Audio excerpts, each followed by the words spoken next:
यशायाह 53 बाइबल का एक बहुत ही गहरा और भविष्यवाणी से भरा हुआ अध्याय है जो मसीहा यीशु मसीह के दुख, कष्ट, बलिदान और उद्धार के कार्य को पहले से ही प्रकट करता है। यह अध्याय पुराने नियम में है, लेकिन इसमें नए नियम का सुसमाचार स्पष्ट दिखाई देता है।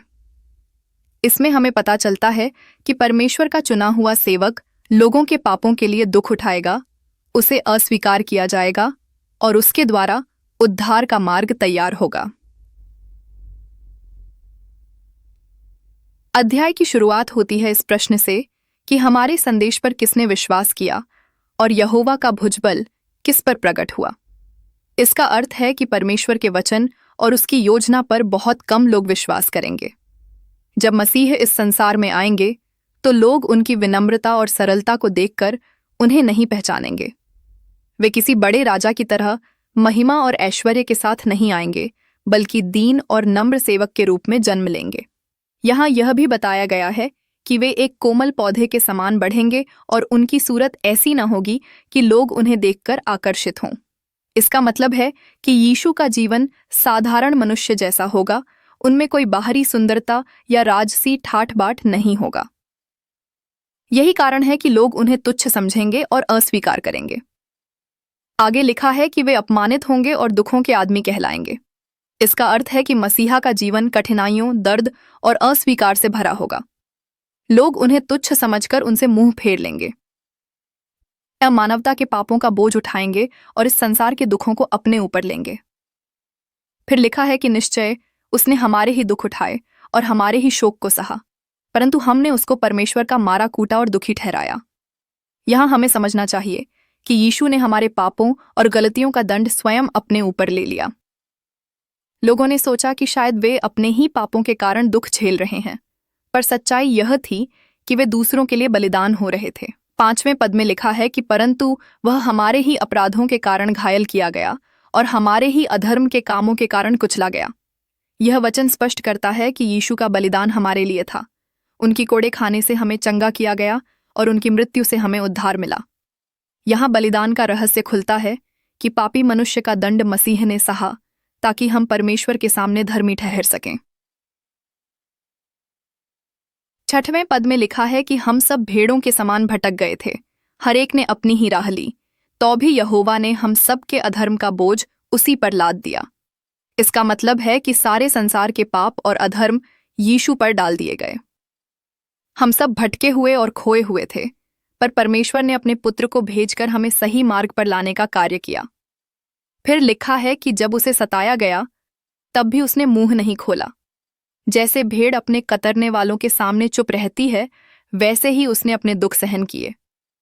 यह भविष्यवाणी पूरी हुई जब यीशु को गिरफ्तार किया गया और उन्होंने कोई विरोध या शिकायत नहीं की। उन्होंने विनम्रता से सब दुख सहन किया। 8वें पद में बताया गया है कि उसे अत्याचार और न्याय के कारण उठा लिया गया और उसके समय के लोग नहीं समझे कि उसे जीवितों के देश से क्यों काट डाला गया। इसका अर्थ है कि लोगों ने नहीं समझा कि मसीहा क्यों मारे गए। वे सोचते थे कि यह तो एक साधारण मनुष्य है जिसे सजा दी गई, पर वास्तव में वह दूसरों के अपराधों के कारण मृत्यु को प्राप्त हुए। 9वें पद में लिखा है कि उसने कुकर्मियों के साथ कब्र पाई, तो भी अपनी मृत्यु के समय वह धनी के साथ रहा। यह भविष्यवाणी यीशु के जीवन में पूरी हुई जब उन्हें 2 चोरों के साथ क्रूस पर चढ़ाया गया और उनकी दफनाई अरिमथिया के यूसुफ की कब्र में हुई, जो एक धनी व्यक्ति था।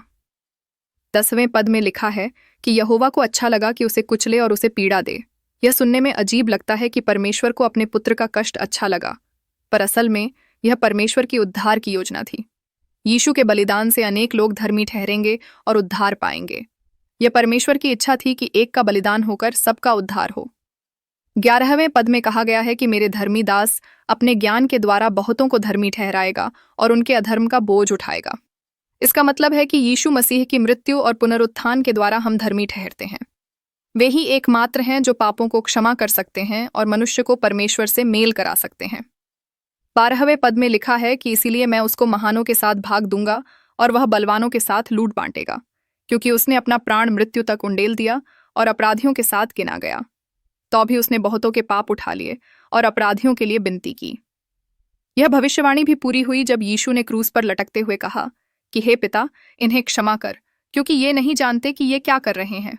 उन्होंने अपराधियों के लिए प्रार्थना की और अपने प्राण दे। इस पूरे अध्याय का सार यही है कि मसीहा यीशु मसीह ने मानवता के उद्धार के लिए स्वेच्छा से दुख सहन किया।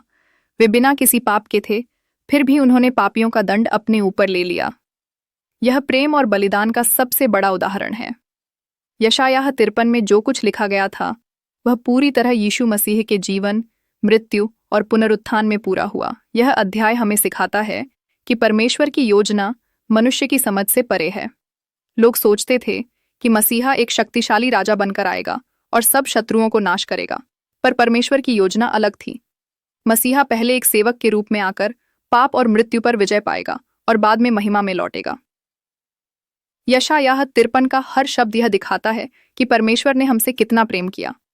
उसने अपने पुत्र को हमारे लिए दे दिया ताकि हम सदा का जीवन पा सकें।